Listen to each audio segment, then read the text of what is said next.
தந்தை, மகன், தூய ஆவியாரின் பெயராலே ஆமேன். நம் ஆண்டவராகிய இயேசு கிறிஸ்துவின் அருளும் கடவுளின் அன்பும் தூய ஆவியாரின் நட்புறவும் உங்கள் அனைவரோடும் இருப்பதாக. தூய மத்தேயு எழுதிய பரிசுத்த நற்செய்தியிலிருந்து வாசகம். ஆண்டவரே, மாட்சி உமக்கே. அதிகாரம் 16. உயிருள்ள இறை வார்த்தைகள் 13 முதல் 19 முடிய. அக்காலத்தில் இயேசு பிலிப்பு செசாரியா பகுதிக்கு சென்றார். அவர் தம் சீடரை நோக்கி, மானிட மகன் யார் என்று மக்கள் சொல்லுகிறார்கள் என்று கேட்டார். அதற்கு அவர்கள், சிலர் திருமுழுக்கு யோவான் எனவும், வேறு சிலர் எலியா எனவும், மற்றும் சிலர் எரேமியா அல்லது பிற இறைவாக்கினருள் ஒருவர் என்றும் சொல்கின்றனர் என்றார்கள். ஆனால் நீங்கள் நான் யார் என சொல்லுகிறீர்கள் என்று அவர் கேட்டார். சீமோன் பேதுரு மறுமொழியாக, நீர் மெஸ்ஸியா, வாழும் கடவுளின் மகன் என்றுரைத்தார். அதற்கு இயேசு, யோனாவின் மகனான சீமோனே, நீ பேறு பெற்றவன், ஏனெனில் எந்த மனிதரும் இதை உனக்கு வெளிப்படுத்தவில்லை, மாறாக விண்ணகத்திலுள்ள என் தந்தையே வெளிப்படுத்தியுள்ளார். எனவே நான் உனக்கு கூறுகிறேன், உன் பெயர் பேதுரு, இந்த பாறையின் மேல் என் திருச்சபையை கட்டுவேன், பாதாளத்தின் வாயில்கள் அதன் மேல் வெற்றி கொள்ளா. விண்ணரசின் திறவுகோள்களை நான் உன்னிடம் தருவேன். மண்ணுலகில் நீ தடை செய்வது விண்ணுலகிலும் தடை செய்யப்படும், மண்ணுலகில் நீ அனுமதிப்பது விண்ணுலகிலும் அனுமதிக்கப்படும் என்றார். ஆண்டவரின் அருள்வாக்கு.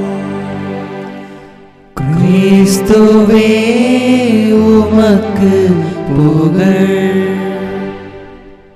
இறையேசுவில் அன்பார்ந்த சகோதர சகோதரிகளே, திருச்சபையின் இரு பெரும் தூண்கள் என்று அழைக்கப்படுகின்ற புனித பேதுரு மற்றும் புனித பவுலடிகளாருடைய பெருவிழாவினை இன்று நம் தாயாம் திரு அவை மகிழ்வோடு கொண்டாடுகிறது. எனவே இந்த இரண்டு திருத்தூதர்களுடைய திருநாமத்தில் உங்கள் ஒவ்வொருவரையும் வாழ்த்துகின்றேன். இன்றைய பெருவிழாவினுடைய நல்லாசீரை உங்களுக்கு உரித்தாக்குகிறேன்.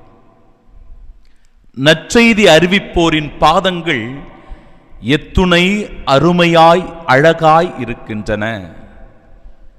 ஆம் அன்பிற்குரியவர்களே, 20ஆம் நூற்றாண்டினுடைய இறுதியில் வட இந்தியாவினுடைய பல்வேறு மாநிலங்களில் இயேசு கிறிஸ்துவினுடைய நற்செய்தியை அறிவித்த ஒரு மாமனிதர் என்றால் சாது சுந்தர் சிங் என்பவர்.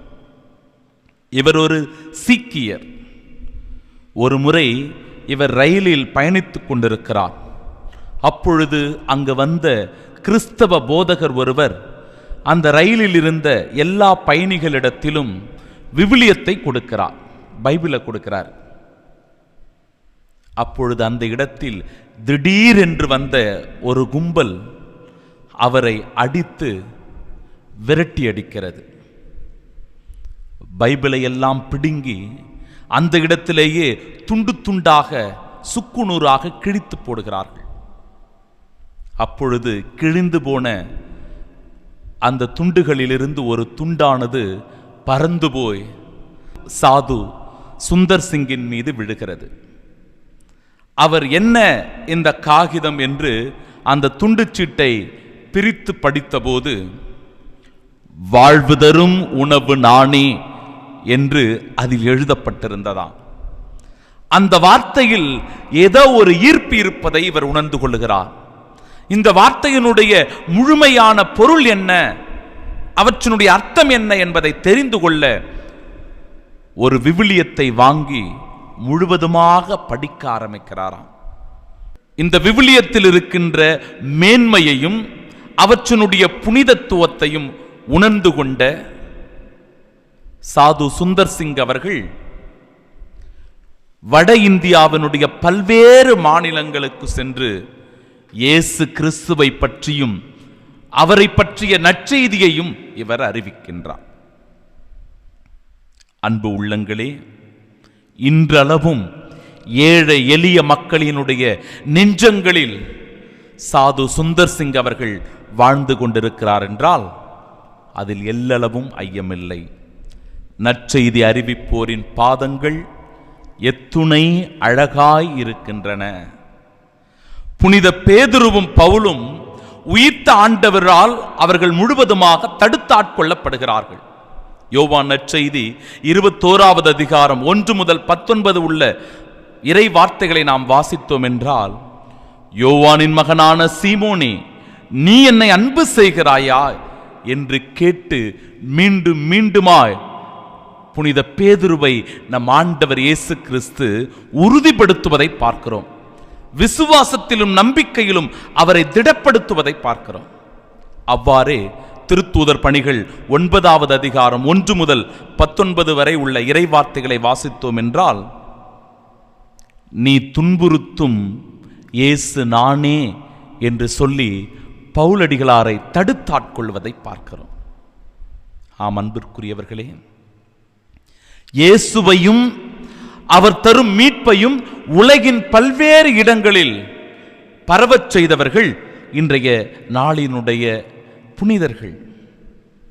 தனித்துவமான தலைமை பண்பினால் திரு அவையையும் கிறிஸ்தவர்களையும் அவர்கள் ஒழுங்குபடுத்தி கட்டி எழுப்பியவர்கள். புனித பேதுருவை பற்றி பார்க்கிறோம். பெத்சாய்தாவில் பிறந்தவர். யோனா, யோவன்னா இவர்களுடைய மகன். மீன்பிடி தொழிலை செய்து வருகிறார்.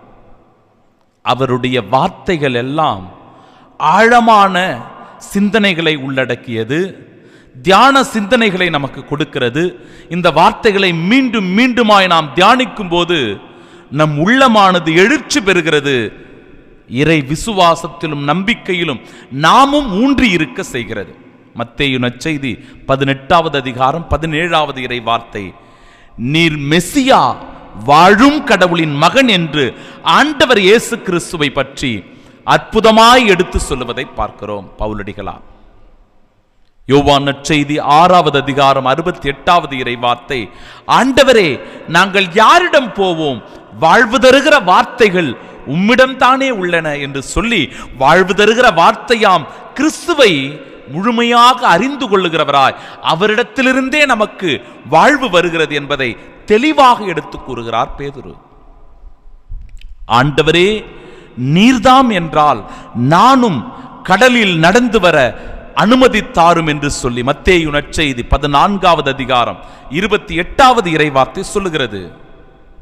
லூக்கா நற்செய்தி 5வது அதிகாரம் 8வது இறை வார்த்தை, ஆண்டவரே, நான் பாவி, என்னை விட்டு போய்விடும் என்று தன்னுடைய இயலாமையை, குற்ற உணர்வினை, பாவ வாழ்க்கையை குறித்து பேதுரு இந்த இடத்திலே முழுவதுமாக தன்னை இறைவனிடத்தில் சரணாகதி ஆக்குவதை பார்க்கிறோம்.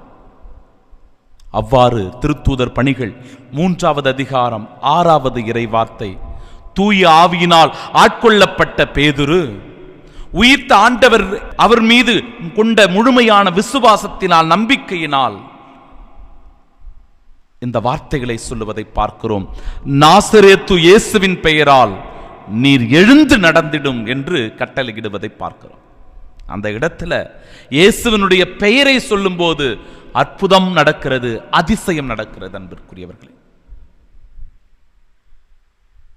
ஆண்டவர் இயேசு தன்னுடைய சீடர்களுடைய பாதங்களை தொட்டு கழுவும் போது, ஆண்டவரே, நீரோ என் பாதங்களை கழுவுவது என்றவர் அதன் பின்னாக அவற்றினுடைய முக்கியத்துவத்தை உணர்ந்து கொண்ட பிறகு, அப்படியானால் இயேசுவே, என் உடல் முழுவதையும் நீர் கழுவும் என்று ஆண்டவரிடத்தில் தன்னை சரணாகதியாப்பதை, அர்ப்பணம் செய்வதை காணுகிறோம். இப்பேற்பட்ட அந்த பேதுருவைத்தான் ஆண்டவர் தேர்ந்து கொள்ளுகிறார்.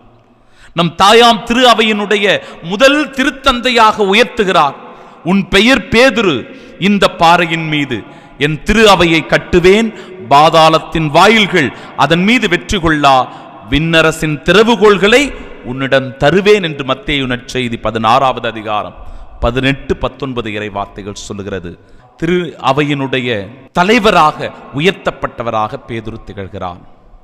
ஆம் அன்பிற்குரியவர்களே, தன்னுடைய நற்செய்தி பணியின் வழியாக, கிறிஸ்துவின் மீது கொண்ட தீராத அந்த தாகத்தின் வழியாக, தன்னுடைய முதல் நற்செய்தி அறிவிப்பு பணியின் போதே 3000த்திற்கும் மேற்பட்ட மக்களை அவர் கிறிஸ்துவின்பால் இழுத்து அவர்களுக்கு திருமுழுக்கு கொடுத்ததையும் இறைவார்த்தை நமக்கு சான்று பகர்கிறது. இந்த பேதுருவிடத்தில் ஒரு குறைபாடும் இருந்தது. அவற்றை ஆர்வம் என்றும் சொல்லலாம், பல நிலைகளில் உணர்ச்சி வசப்படக்கூடியவர் என்றும் அதை அறிந்து கொள்ளலாம். பாசிட்டிவாகவும் பார்க்கலாம், அவருடைய அந்த பலத்தை பலவீனமாகவும் பார்க்கலாம். ஏனென்றால் மால்குவினுடைய காதை வெட்டக்கூடிய அளவிற்கு உணர்ச்சி வசப்படுகிறார்.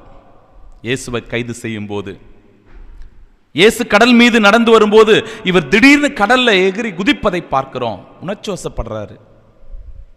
நீரோ என் பாதங்களை கழுவுவது என்று உணர்ச்சி வசப்படுகிறார். இந்த மனிதரை எனக்கு தெரியவே தெரியாது என்று ஆண்டவர் இயேசுவை நிராகரிக்கிறார். இயேசுவால் அப்பாலே போ சாத்தானே என்று சொல்லக்கூடிய அளவிற்கு நடந்து கொள்வதையும் பார்க்கிறோம். ஆம் அன்பிற்குரியவர்களே, இப்பேற்பட்ட பலவீனமான, பல நிலைகளில் ஆர்வக்கோளாறாக செயல்படுகின்ற பேதுருவைத்தான் ஆண்டவர் தேர்ந்து கொள்ளுகிறார். முதன்மை சீடராக இந்த திரு அவையை கட்டி எழுப்பவும் திரு அவையை வழிநடத்தவும் கூடிய முழுமையான பொறுப்பை அவரிடத்தில் ஒப்படைக்கிறார். எனவேதான் கிபி 67 ரோமையில் இவர் கைது செய்யப்பட்டு சிலுவையில் தலைகீழாக அறைந்து கிறிஸ்துவுக்காக இரத்தம் சிந்தி கொல்லப்படுகிறார் புனித பேதுரு.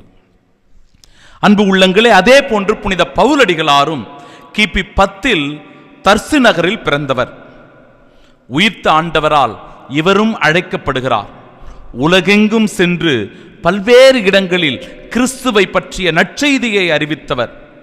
தன்னுடைய தனிப்பட்ட பணிக்காக கிறிஸ்துவால் தேர்ந்து கொள்ளப்பட்டவராக பவுலடிகளார் அறியப்படுகிறார். அந்த பணி புறவினத்து மக்களுக்கு நற்செய்தியை அறிவிக்கின்ற பணி. தான் தேர்ந்து கொண்ட அந்த பணியில் முழுமையான ஈடுபாட்டோடு எவ்வளவு இடர்பாடுகள் வந்தாலும், துன்பங்கள் வந்தாலும், துயரங்கள் இருந்தாலும், ஏன் தன்னுடைய உயிரே போகக்கூடிய நிலை வந்தாலும் கூட அவற்றையெல்லாம் தாங்கிக் கொண்டு கிறிஸ்துவுக்காக அந்த நற்செய்தியை ஒவ்வொரு இடங்களிலும் சென்று அறிவித்தவராயிருக்கிறார் புனித பவுலடிகளார். 3 மாபெரும் பயணங்களை அவர் மேற்கொள்ளுகிறார். அன்பிற்குரியவர்களே, இவர் சொன்ன வார்த்தைகள் கூட மிக ஆழமாக நம் உள்ளத்திலே ஒரு தாக்கத்தை ஏற்படுத்துகிறது. வாழ்வது நான் அல்ல, என்னில் கிறிஸ்துவே வாழ்கிறார் என்று சொல்லுகிறார். கிறிஸ்துவை ஆதாயமாக்கிக் கொள்ள அனைத்தையும் குப்பை என கருதுகிறேன் என்று கிறிஸ்துவை மேன்மைப்படுத்துகிறார், கிறிஸ்துவை முதன்மைப்படுத்துகிறார். எனக்கு வலுவூட்டுகிறவரின் துணை கொண்டு எதையும் செய்ய எனக்கு ஆற்றல் உண்டு என்று கிறிஸ்துவின் மீது கொண்ட அந்த நம்பிக்கையினால் அவரிடமிருந்து வெளிப்படுகின்ற ஆற்றலை, வல்லமையை தான் பெற்றுக்கொண்டால் இந்த உலகத்தில் எதையும் சாதிக்கலாம் என்பதை வெளிப்படையாக பகிரங்கமாக அறிவிக்கிறார். ஆம், கிறிஸ்துவை பற்றி அறியாத மக்களுக்கெல்லாம் சென்று கிறிஸ்துவை அறிவித்தவரும் புனித பவுலடிகளார்தான். அன்பிற்குரியவர்களே, புறவினத்தவரின் அப்போஸ்தலர் என்று இவர் அறியப்படுகிறார். கிபி 67 நீரோ மன்னன் வேத கலாபனையின் போது சாலியன் என்னும் இடத்தில் இவர் தலை வெட்டப்பட்டு கிறிஸ்துவுக்காக இரத்தம் சிந்தி தன் உயிரை கொடுக்கிறார். இப்படிப்பட்ட மறைசாட்சிகளினால், திருத்தூதர்களினால், இயேசுவின் அன்பு சீடர்களினால் கட்டி எழுப்பப்பட்டதுதான் நம் தாயாம் திரு அவை. அந்த திரு அவையில் நாம் ஒவ்வொருவரும் உறுப்பினர்களாக இருக்கிறோம் என்றால் அதில் நாம் பெருமிதம் கொள்ளுகிறோம்.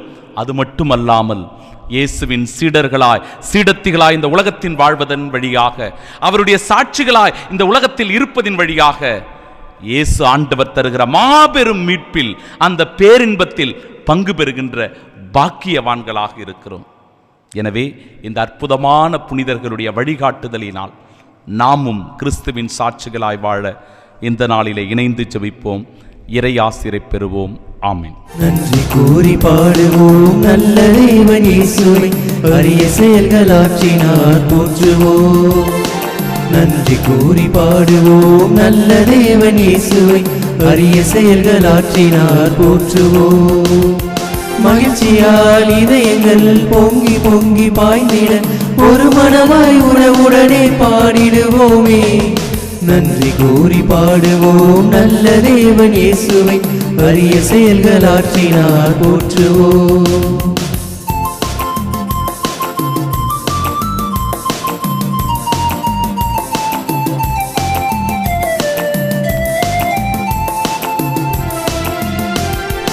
இயேசு கூறும் நல்லுறவு நனவாகும் நாள் வரைக்கும் உலகினிலே நமக்கென்றும் ஓய்வில்லையே, ஓய்வில்லையே. இயேசு கூறும் நல்லுறவு நனவாகும் நாள் வரைக்கும் உலகினிலே நமக்கென்றும் ஓய்வில்லையே, ஓய்வில்லையே.